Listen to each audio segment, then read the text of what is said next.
Many years had gone since King Saul had gloriously defeated Nahas, son of King Ammon, named the Ammonite. Two men on camel traveled through the desert under a burning sun. One of the two men was Samuel, who had left Gilgal, where he lived, to reach Ramet, his new destination.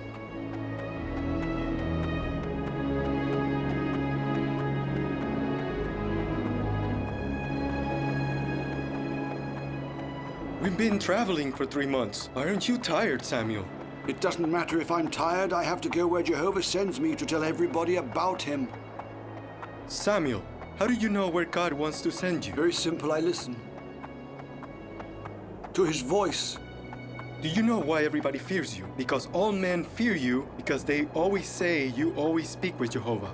They don't have to fear me. Only Jehovah must be feared. I am merely his servant.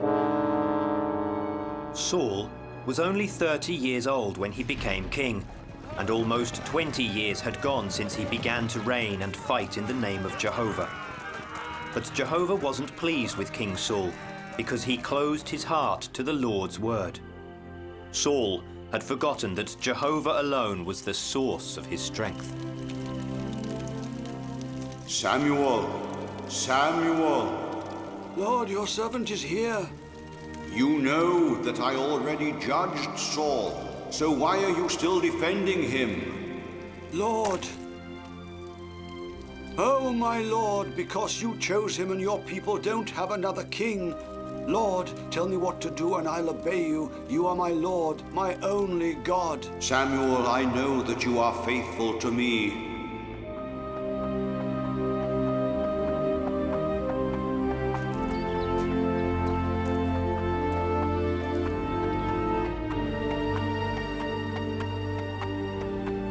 Samuel!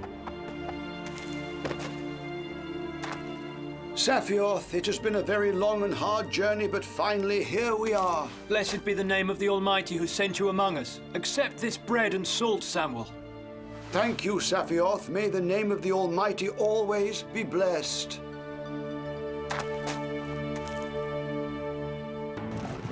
The wars fought by the people of Israel followed so hard on each other's heels that they seemed to have been constant.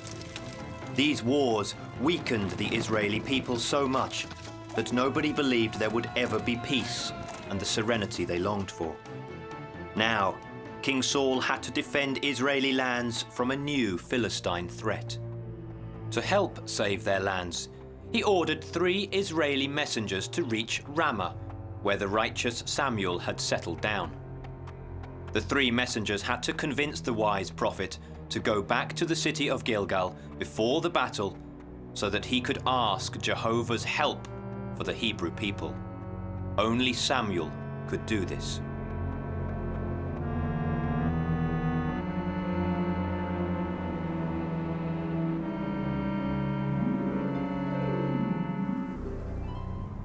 He asks me to make a trip once more. Couldn't he come to me here in Ramah? If he left the city of Gilgal to come to you, many would think that he's trying to escape.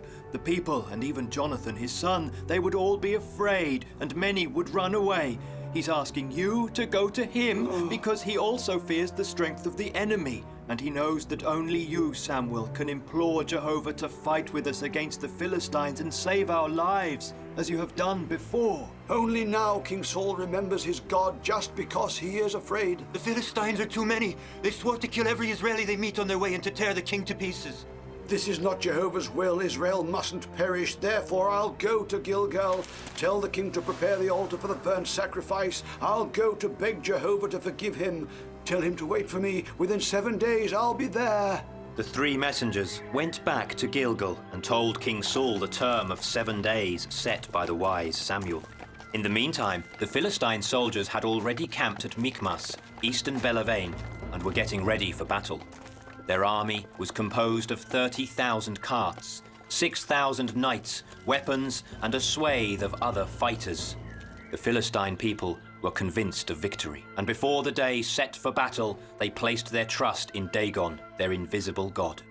Finally, on the 7th day, King Saul arrived. Self-confidently, he gathered his courtiers, the priests and people in the place where they would meet the prophet Samuel. He lit the fire of purification. He chose an animal to offer, and he began to wait. Why don't we attack? We've been waiting for 7 days. Maybe Jehovah is no longer with us. King Saul is afraid. He's waiting for sacrifices from Samuel to offer Jehovah before we attack. It's already been 7 days. He promised he would come.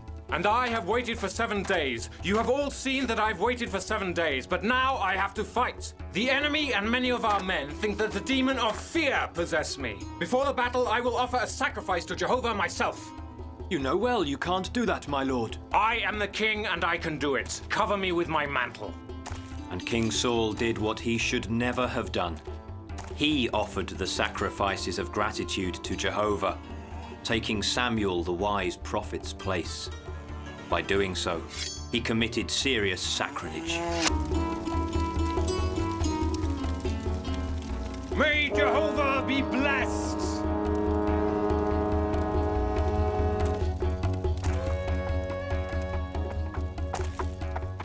What have you done? What have you done? Sacrilege! Sacrilege! Samuel! What have you done?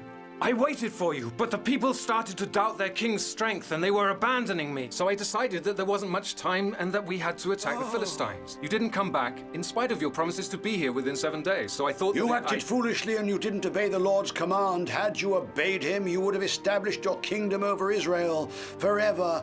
Now, even if you won this battle because of your disobedience, your kingdom won't last long. The Lord is already looking for a man after his heart, and he will appoint him ruler over his people. During his 42-year reign, Saul defeated countless enemies that had attempted to invade his lands and people. The battles he led always ended with his victory. Forward in the name of the great Dagon! Forward!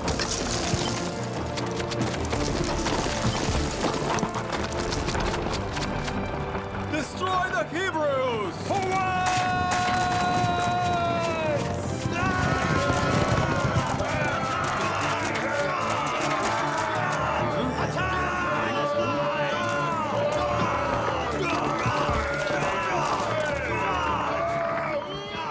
After every victory, King Saul took abundant spoils and became very rich.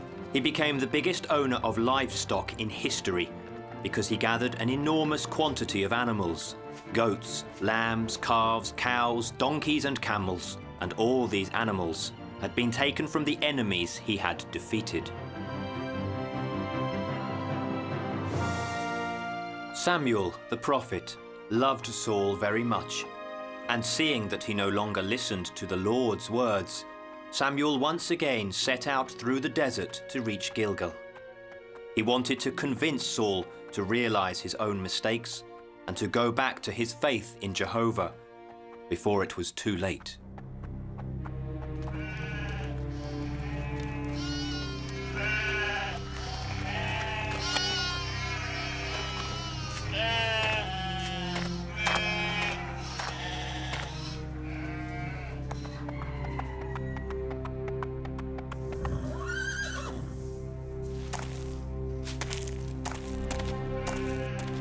Welcome, wise Samuel. Welcome among us. You fought and you won your battles, but you don't listen to the Lord's voice. Why are you so attached to earthly spoils? But I defended my people and I obeyed the Lord, destroying the Amalekites. I allocated the choices of beasts to the Lord's altar to be offered as sacrifices. I don't think I did wrong behaving this way.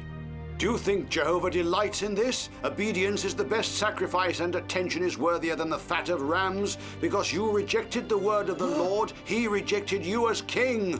Ugh. The Lord rent the kingdom of Israel from you, and he will give it to someone better than you. No, wise Samuel, no. The Lord cannot want this. No. And your tardy repentance won't be able to stop him.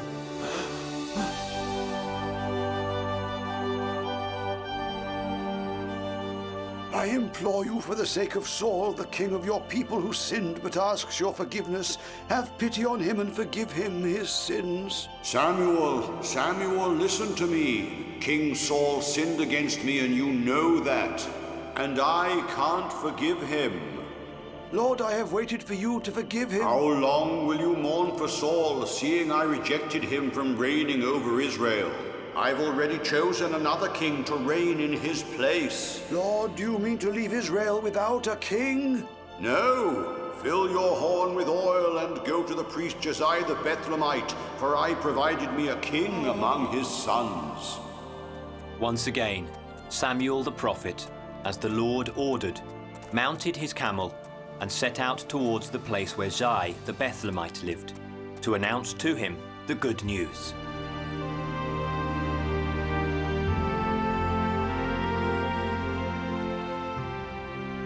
You've a wonderful family. Sons are like arrows in the quiver of their father. He shoots them from his arc far in life to continue his strain and of honoring him. Are these your sons?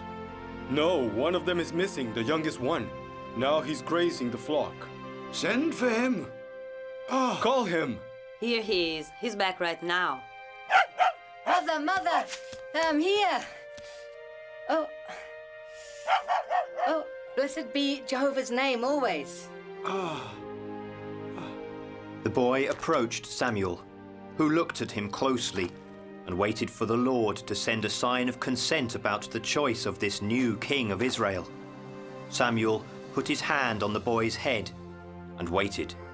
This is the one I choose. The Lord chose you, David. Bend your head and worship. In the name of Jehovah, I anoint you king over your people. And through the hand of Samuel the prophet, the Lord elected David, Josiah the Bethlehemite's son, new king of Israel.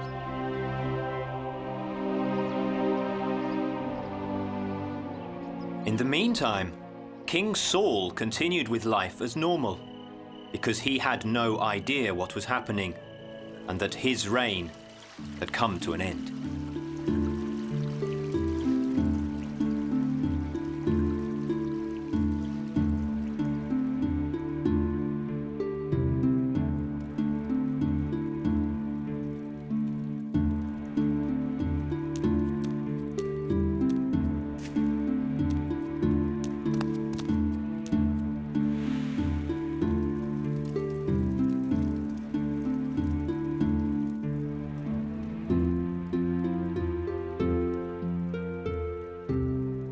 That is a terrible musician. Send him away before I kill him, and find another one immediately. The king orders you to stop playing and leave here immediately. Go on. The Hebrews and the Philistines had both camped at Ephes Dammim in the mountains, facing each other, but they were separated by a river that ran through the valley. The Hebrews will move down from the hill to the valley, and when they get there, we'll beat them.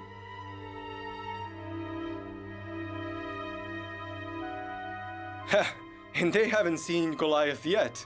When they see him, they will be terrorized and will flee like hares. Yes, they'll run like hares. Finally, we'll have King Saul on his knees. When he's captured, I want to drag him along like a trophy throughout my entire reign.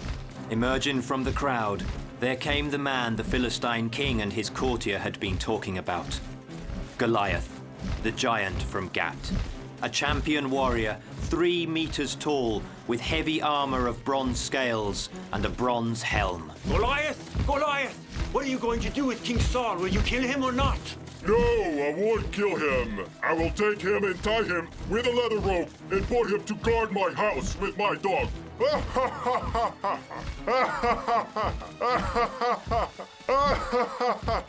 Look, here are the Hebrews.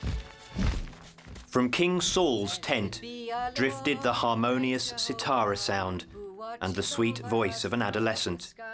It was the voice of David, youngest son of Esai the Bethlehemite, who had taken the place of the previous singer. Enraptured, King Saul was listening to the melody, whilst in the meantime, Who watches over us from the sky and protects us. He loves the Israelites and the Israelis, listen! Choose among you your champion! I will not go! Oh, he's too big! Choose someone who would come down alone to fight me! Saul, where are you? Come and face me! He threatened us. He's a giant, my king. He's 3 meters high. What do my people say? What do they say about me?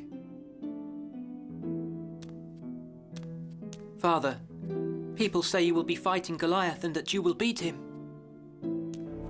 But if he is 3 meters tall, how can I beat him? How? It's impossible to beat him. You? Why did you stop playing? Continue! So that I don't disturb you, sir, while you're thinking. I didn't want to... I think that here we need someone who knows how to use the sword, boy. I should go and fight him. Maybe I could defeat him, but maybe I could also be defeated, and then what would become of my dignity as king? Who could become king? Meanwhile, on the other side of the river, surrounded by Philistines, the swaggering Goliath was looking forward to receiving an answer from the Hebrews. He knew the Hebrews were all too frightened to fight him. Well, did you decide? Who will fight against me? Oh my goodness. Oh.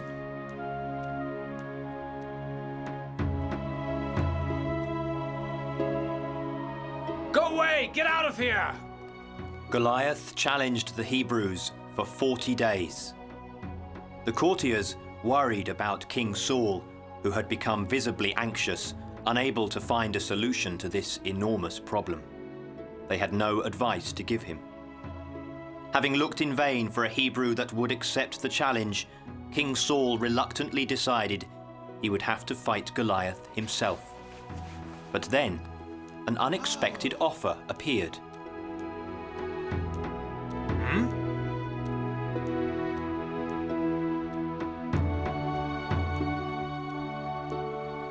Your Majesty, I will go and face the giant. I'm not afraid of him.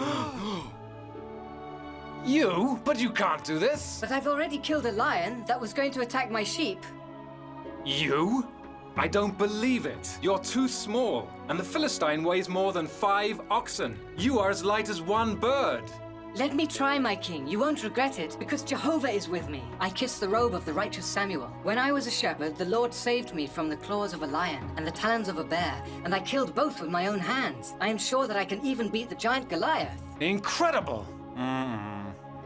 Jehovah is always with me, sir, but if someone else wants to fight the giant himself, I'll leave the honor of victory. Tell me, my lord, is there anyone else? No, neither here nor outside. Nobody wants to fight Goliath. Nobody. All fear him, and no one wants to accept the challenge. No one. Meantime, in the Philistines' camp, Goliath and the Philistines were celebrating a victory they felt was close at hand.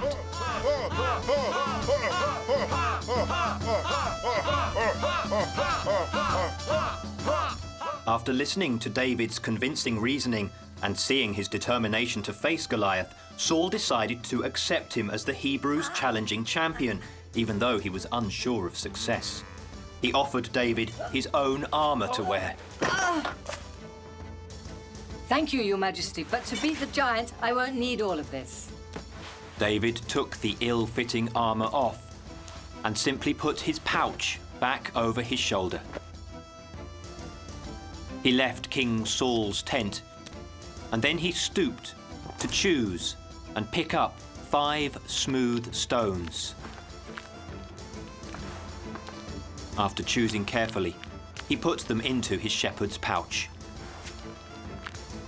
Then he tested his sling.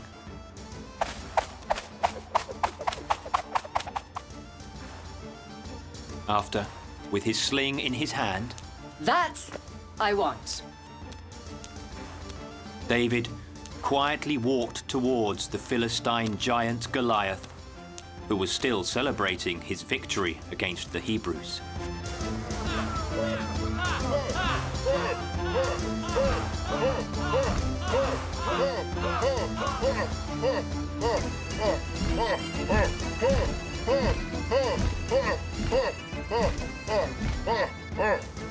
Hey, simpleton! I am the smallest of Esai's children, and I will beat you.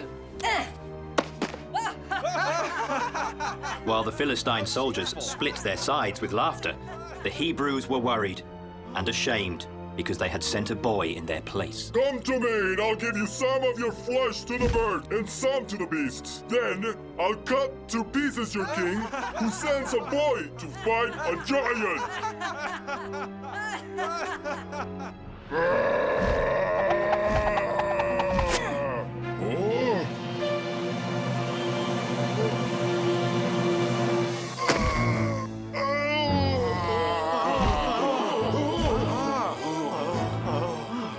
The stone, catapulted by David, struck the mighty Goliath right in the middle of his forehead, and the giant Philistine fell to the ground. Then David took the sword from Goliath's scabbard and drove it through his chest.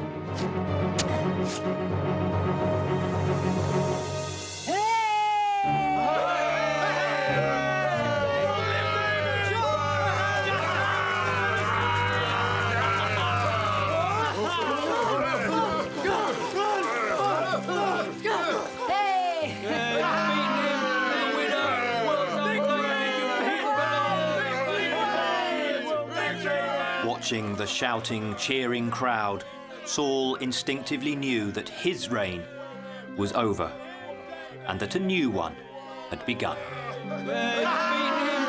Winner!